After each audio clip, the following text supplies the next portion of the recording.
আমি হলাম মুকাফফি ওয়াল মুকাফফি, আমি হলাম মুকাফফি, আমি হলাম সর্বশেষে গ্রহণকারী, ওয়াল আখির, আমি হলাম জমাকারী কিয়ামত দিবসে আমার কাছে মানুষেরা একত্রিত হবে। ওয়া নাবিয়্যুত তাওবা, আমি হলাম তওবার নবী, আমি হলাম কি নবী? তওবার নবী। আল্লাহর নবীর আরেকটা নাম আছে নাবিয়্যুত তাওবা, আমি হলাম তওবার নবী। আল্লাহর নবী যার আগের পরের গুনাহ আল্লাহ সুবহানাহু ওয়া তাআলা কি করে দিয়েছেন? মাফ করে দিয়েছেন। আল্লাহর নবীর আগের পরের কোনো গুনাহ আছে? আল্লাহর নবীর আগের পরের কোনো গুনাহ নাই। যিনি তওবা করেন প্রতিনিয়ত সত্তর কিংবা 100 বার, করে দেওয়া এসেছে আমি প্রতিনিয়ত 70 বারের বেশি তওবা করি, কোনো বর্ণনা এসেছে আমি প্রতিনিয়ত প্রত্যেকদিন 100 বারের বেশি তওবা করি। সুবহানাল্লাহ। যার আগের পরে সমস্ত গুনাহ আল্লাহ মাফ করে দিলেন, তিনি 100 বার 70 বার তওবা করেন। আর আপনার আমার আগের পরে গুনাহ মাফ হয়েছে কি হয়েছে না আমরা কেউ জানি না। আর আমরা সারাদিনে হয়তো একবারও তওবা করি, এরকম আছে কি আছে না? পাওয়া যায় না? আমাদের প্রতিনিয়ত তওবা করা দরকার কি দরকার নয়? আল্লাহ নবী সাল্লাল্লাহু আলাইহি ওয়াসাল্লাম বলেন আল্লাহ সুবহানাহু ওয়া তাআলা ওই ব্যক্তির প্রতি সবচেয়ে বেশি খুশি হন যে ব্যক্তি বেশি বেশি তওবা করে।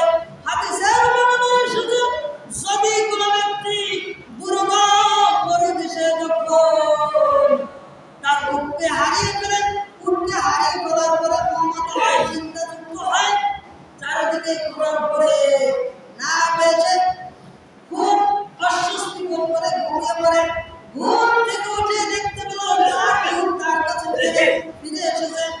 আল্লাহর নবী বলেন কোন ফিরে পাওয়া ব্যক্তি যার যেমনটি খুশি হয় তার থেকে আল্লাহ সুবহানাহু ওয়া তাআলা বেশি খুশি হন। সুবহানাল্লাহ। তওবার প্রতি বেশি খুশি হন, এই জন্য বেশি বেশি তওবা করতে হবে কি হবে না? তওবার দরজা কতক্ষণ পর্যন্ত খোলা থাকে? যতক্ষণ না ব্যক্তির মৃত্যুর সময় চলে এসেছে।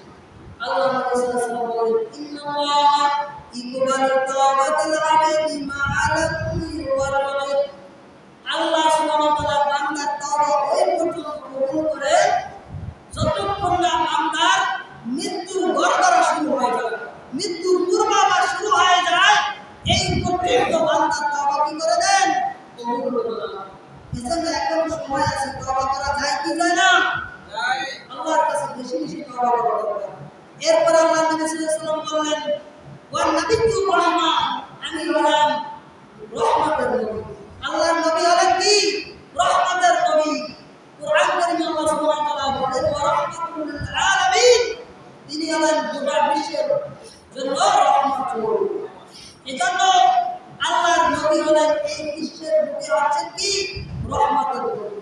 অপর বর্ণনায় এসেছে আল্লাহ নবী সাল্লাল্লাহু আলাইহি ওয়াসাল্লাম বলেন আল মুসাদ্দিক, আল্লাহর নবী বলেন ওয়া নাবিয়্যুল মালাহিম, আমি হলাম জিহাদের নবী। আল্লাহর নবী হলেন কি? জিহাদ করার নবী, যুদ্ধ করার নবী। কোনো বর্ণনায় কোনো জায়গায় কোনো ইতিহাসে নাই আল্লাহর নবী কখনো পরাজয় বরণ করেছেন। আল্লাহর নবী যেই যুদ্ধে গেছেন সেই যুদ্ধে সব সময় সফলতা অর্জন করে ফিরেছেন, ঠিক কি না? এজন্য আল্লাহর নবী হলেন জিহাদের নবী, নাবিয়্যুল মালাহিম, আল্লাহর নবী হলেন জিহাদের নবী। এজন্য আমাদেরকে কাফের মুশরিকদের বিরুদ্ধে সোচ্চার হতে হবে, আমাদের অন্তরে সবসময় জিহাদি তামান্না থাকতে হবে কি হবে না? নবী সাল্লাল্লাহু আলাইহি ওয়াসাল্লামের নাম সংক্রান্ত বিষয়ে ফুকাহায়ে কেরাম অনেক গবেষণা করে বলেন, কেউ কেউ বলেছেন আল্লাহর নবীর 99টি নাম রয়েছে। সুবহানাল্লাহ। কেউ কেউ বলেছেন আল্লাহর নবীর 1000-এর উপরে নাম রয়েছে। সুবহানাল্লাহ। এগুলো হচ্ছে সিফাতি নাম, এগুলো মূল নাম নয়। মূল নাম হচ্ছে মুহাম্মদ এবং আহমদ। কুরআন কারীম থেকে অসংখ্য নাম আমি নোট করে এনেছি, তার মধ্যে কয়েকটি বলি। আল্লাহর নবীর নাম হচ্ছে মুসাদ্দিক, তিনি হলেন সত্যায়নকারী, পূর্ববর্তী সকল নবীদের সত্যায়নকারী, সমস্ত গ্রন্থের সত্যায়নকারী। তিনি হলেন শাহিদ, তিনি সাক্ষ্যদাতা। আল বাশীর, তিনি হলেন বাশীর, তিনি সুসংবাদদাতা। আল মুসলিম, তিনি হলেন মুসলিম আজ্ঞাবহ। আল উম্মি, তিনি হলেন উম্মি নবী। আর সারিউল ইসলাম, তিনি হলেন দুইয়ের একজন, দুইয়ের একজন।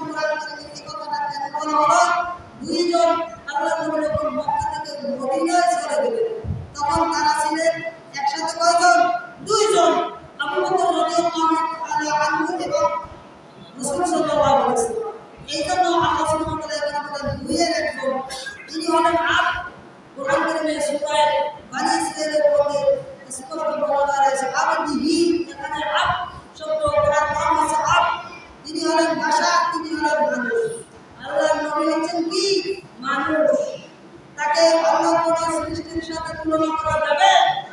আজকের বর্তমান সময় বিদাতীদের আকীদা হচ্ছে আল্লাহর নবী মানুষ নয়, তার ছায়া ছিল না, তিনি হলেন নূরের তৈরি, ইত্যাদি ইত্যাদি বিভিন্ন বিষয় নিয়ে সমাজের মধ্যে এই সামান্য বিষয় নিয়ে দ্বন্দ্ব সৃষ্টি করে কি করে না? এই সকল সামান্য বিষয় নিয়ে কখনো দ্বন্দ্ব করা যাবে না। যাবে?